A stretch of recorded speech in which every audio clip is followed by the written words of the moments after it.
بسم اللہ الرحمن الرحیم۔ حضرت عبداللہ بن عباس رضی اللہ تعالیٰ عنہ روایت کرتے ہیں کہ اللہ تعالیٰ نے حضرت نوح علیہ السلام کو 40 برس کی عمر میں نبوت عطا فرمائی۔ طوفان سے پہلے آپ مسلسل 950 برس تک اپنی قوم کو واعظ و تبلیغ کرتے رہے۔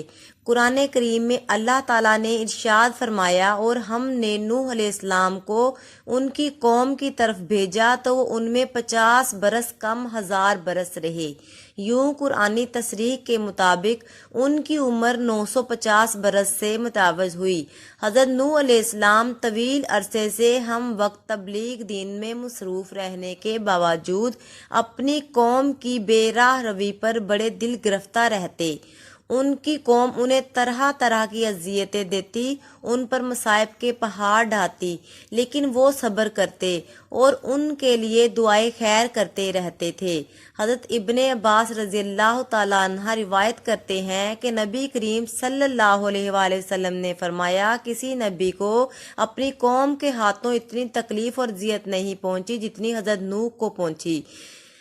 کافر ان کو ڈراتے، دھمکاتے اور تبلیغ سے باز رکھنے کے لیے اتنا مارتے کہ وہ بے ہوش ہو جاتے۔ کبھی ان کے گلے میں پھندا ڈال کر بازاروں میں گھسیٹتے پھرتے۔ حضرت ابن عباس رضی اللہ عنہ سے روایت ہے کہ ان کی قوم انہیں اتنا مارتی کہ وہ گر جاتے تو ان کو کمبل میں لپیٹ کر کسی مکان یا ویرانے میں ڈال دیتے اور سمجھتے تھے کہ وہ انتقال کر گئے ہیں، مگر پھر جب ان کو ہوش آتا تو دوبارہ اپنی قوم کو راہ حق کی طرف بلانے میں مصروف ہو جاتے۔ حضرت نوح علیہ السلام کی تبلیغی جدوجہد 950 سال تک جاری رہی۔ رات کی تنہائیوں میں آنسوؤں کے سمندر کے دوران اپنے رب سے قوم کے لیے دعائیں کرتے، اے میرے پروردگار، میری قوم نادان ہے، ناسمجھ ہے، اسے معاف کر دے۔ نیز اس دوران اپنی قوم کو ہر ممکن طریقے سے سمجھاتے رہتے، کبھی عذاب الہی سے ڈراتے تو کبھی دوزخ کی سختیوں اور جنت کی نعمتوں کا ذکر فرماتے، لیکن قوم ان کا مذاق اڑاتی، ان کو ڈانٹتی، اور کانوں سے بہرے اور آنکھوں سے اندھے ہو چکے تھے وہ لوگ۔ اس طرح جدوجہد کے نتیجے میں صرف 80 لوگ ایمان لائے۔ حضرت نوح علیہ السلام کی بدحالی پر بہت غمگین رہتے تھے۔ ان کی بدحالی کو دیکھ وہ پریشان رہتے تھے، مگر انہوں نے صبر کا دامن نہیں چھوڑا۔ آخر کار طویل اور سخت ترین کاوشوں کے بعد وہ لمحہ آ ہی گیا کہ جب آپ علیہ السلام قوم سے مایوس ہو کر اپنے رب کے سامنے اپنی معروضات پیش کرنے پر مجبور ہو گئے۔ اللہ تعالیٰ کا قرآن پاک میں ارشاد ہے، اللہ تعالیٰ سے نوح علیہ السلام نے عرض کی کہ اے پروردگار، میں اپنی قوم کو دن رات بلاتا رہا، لیکن وہ میرے بلانے سے اور زیادہ بھاگتے رہے۔ میں نے جب کبھی انہیں تیری بخشش کی طرف بلایا، یعنی توبہ کی جانب، تو یہ اپنے کانوں میں انگلیاں ڈال لیتے، اپنے چہروں کو کپڑوں سے چھپا لیتے اور ضد، تکبر اور غرور کرتے۔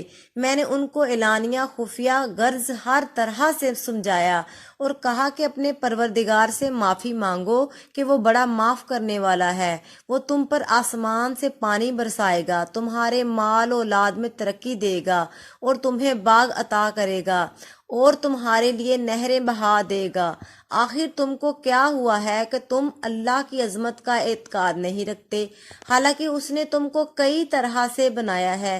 کیا دیکھتے نہیں ہو کہ اللہ نے کس طرح 7 آسمان اوپر تلے بنائے ہیں اور ان میں چاند کو خوب جگمگاتا ہوا اور سورج کو چراغ بنایا ہے، اور اللہ ہی نے تم کو زمین سے ایک خاص طریقے سے پیدا کیا ہے، پھر وہ تمہیں اس زمین میں واپس لے جائے گا اور اس سے یکایک تم کو نکال کھڑا کر دے گا، اور اللہ نے زمین کو تمہارے لیے فرش کی طرح بچھا دیا تاکہ تم اس کے اندر کھلے راستوں میں چلو۔ نوح علیہ السلام نے کہا، میرے رب، انہوں نے میری بات رد کر دی اور ان رئیسوں کی پیروی کی جو مال اور اولاد پا کر اور زیادہ نامراد ہو گئے۔ ان لوگوں نے بڑا بھاری مکر کا جال پھیلا رکھا ہے، انہوں نے بہت لوگوں کو گمراہ کیا ہے، اور تو بھی ان ظالموں کو گمراہی کے سوا کسی چیز میں ترقی نہ دے۔ اور نوح علیہ السلام نے دعا کی کہ میرے پروردگار کسی کافر کو روئے زمین پر بسنے والا نہ چھوڑ، اگر تو نے ان کو چھوڑ دیا تو یہ تیرے بندوں کو گمراہ کریں گے، ان کی نسل سے جو بھی پیدا ہوگا وہ بھی بدکار اور سخت کافر ہی ہوگا۔ اے میرے پروردگار، مجھ کو اور میرے والدین کو اور ہر اس شخص کو جو میرے گھر میں مومن کی حیثیت سے داخل ہوا ہے اور سب مومن مردوں اور عورتوں کو معاف کر دے اور ظالموں کے لیے اور زیادہ تباہی بڑھا دے۔ حضرت نوح علیہ السلام کی گزارشات بارگاہ خداوندی میں قبول کر لی گئیں اور اللہ تعالیٰ نے ان کی طرف وحی نازل فرمائی۔ قرآن کریم میں ارشاد ہے، اور نوح علیہ السلام کی طرف وحی کی گئی کہ تمہاری قوم میں جو لوگ ایمان لا چکے ہیں ان کے سوا اب اور کوئی ایمان نہیں لائے گا، تو جو کام یہ کر رہے ہیں ان کی وجہ سے غم نہ کھاؤ، اور ایک کشتی ہمارے حکم سے ہمارے روبرو بناؤ، اور ان کافروں سے متعلق اب کوئی گفتگو ہم سے نہ کرنا، کیونکہ یہ سب لازمی طور پر غرق کر دیے جائیں گے۔ حضرت ابن عباس رضی اللہ تعالیٰ عنہ سے مروی ہے کہ اس کشتی کی لمبائی 1200 گز اور چڑھائی 600 گز تھی۔ ایک اور قول کے مطابق لمبائی 2000 گز اور چڑھائی 100 گز تھی۔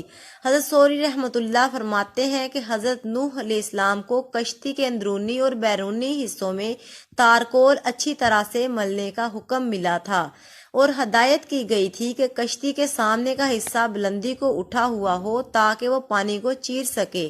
اس کشتی کی اونچائی 30 گز تھی اور اس میں 3 منزلیں تھیں۔ کشتی کے اوپر ایک ڈھکن تھا جس سے وہ بند کر دی جاتی تھی۔ حضرت نوح علیہ السلام کشتی بنانے میں مصروف تھے۔ قوم کے سردار آپ علیہ السلام کے پاس سے گزرتے تو ہنستے، مذاق اڑاتے اور دانت نکالتے، یہاں تک کہ کشتی تیار ہو گئی، اور جب عذاب الہی کا وقت آیا تو اللہ تعالیٰ نے حکم دیا کہ ہر قسم کے جانوروں کا ایک اور ایک جوڑا اس میں رکھ لو، اور جو لوگ ایمان لائے ہیں انہیں بھی سوار کر لو۔ حضرت نوح علیہ السلام نے احکام خداوندی کے مطابق سب کو سوار کر لیا اور عبادت الہی میں مصروف ہو گئے۔ آخر کار طوفان کے آثار ظاہر ہونے لگے اور دیکھتے ہی دیکھتے زمین کے ہر گوشے سے پانی ابلنے لگا، آسمان سے قیامت خیز بارش ہو گئی اور ہر شے کو بہا کر لے گئی، گویا قیامت کا منظر تھا۔ کشتی طوفان کی پہاڑ جیسی اونچی لہروں پر تیر رہی تھی۔ حضرت نوح علیہ السلام نے اپنے بیٹے کنعان کو دیکھا جو ایک اونچے مقام پر موجود تھا۔ انہوں نے کہا، اے بیٹے، ہمارے ساتھ کشتی میں سوار ہو جا اور کافروں کے ساتھ نہ رہ۔ اس نے کہا، ابا میری فکر نہ کرو، میں بھی ابھی سب سے اونچے پہاڑ پر چڑھ جاؤں گا اور پانی سے بچ جاؤں گا۔ نوح علیہ السلام نے کہا، آج قہر الہی سے کوئی نہیں بچ سکتا۔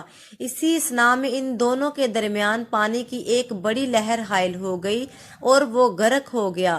حضرت نوح علیہ السلام نے اپنے رب سے اپنے بیٹے کی مغفرت اور نجات کے لیے عرض کی کہ اے پروردگار، تو نے میرے گھر والوں کی بخشش کا وعدہ فرمایا ہے، تو یہ بیٹا بھی میرے گھر والوں میں ہے۔ اللہ تعالیٰ نے فرمایا، اے نوح علیہ السلام، وہ تیرے اہل میں سے نہیں ہے کیونکہ اس کے اعمال اچھے نہیں ہیں۔ طوفان نوح علیہ السلام میں پانی کی لہریں اس قدر بلند تھیں کہ انہوں نے روئے زمین کے تمام پہاڑوں کو بھی چھپا لیا تھا۔ زمین پر کوئی بھی چیز زندہ سلامت نہ تھی، سب کچھ نیست و نابود ہو چکا تھا۔ صرف حضرت نوح علیہ السلام کی پہاڑ نما کشتی تھی جو اللہ کی مدد سے پانی کی بلند و بالا بپری خوفناک موجوں میں تیرتی پھر رہی تھی۔ حضرت ابن عباس رضی اللہ تعالیٰ عنہ سے روایت ہے کہ کشتی میں 80 اشخاص تھے اور ہر ایک کے ساتھ ان کا کنبہ بھی تھا، اور یہ لوگ کشتی میں تقریباً 150 دن رہے، اور اللہ تعالیٰ نے کشتی کا رخ مکہ مکرمہ کی طرف پھیر دیا تھا۔ کشتی 40 دن بیت اللہ کے گرد چکر لگاتی رہی، اس کے بعد اس کا رخ جبل جودی کی طرف پھیر دیا گیا جہاں وہ ٹھہر گئی۔ پھر حضرت نوح علیہ السلام نے اہل زمین کی خبر لینے کے لیے ایک کوے کو بھیجا۔ کوے نے زمین پر مردار دیکھے تو ان پر جھپٹ پڑا اور تاخیر کی، جس کی وجہ سے کبوتر کو بھیجا۔ کبوتر ایک زیتون کے پتے کو لے کر آیا اور اس کے پاؤں کیچڑ میں لتھڑے ہوئے تھے، جن کو دیکھ کر حضرت نوح علیہ السلام نے اندازہ لگایا کہ زمین خشک ہو چکی ہے۔ حضرت نوح علیہ السلام جودی پہاڑ سے زمین پر اتر آئے اور ایک بستی تعمیر کی جس کا نام سمانین رکھا، یعنی 80 آدمیوں کی بستی۔ اسی دوران ایک مرتبہ صبح کو اٹھے تو ہر آدمی کی زبان بدل چکی تھی، یعنی 80 زبانیں ہو چکی تھی۔ لوگ ایک دوسرے کی زبان نہیں سمجھ پا رہے تھے تو حضرت نوح علیہ السلام ہر ایک کی ترجمانی فرماتے تھے۔ حضرت قتادہ رحمۃ اللہ وغیرہ فرماتے ہیں کہ قوم نوح کے یہ افراد محرم الحرام کی 10ویں تاریخ کو کشتی سے باہر آئے تھے۔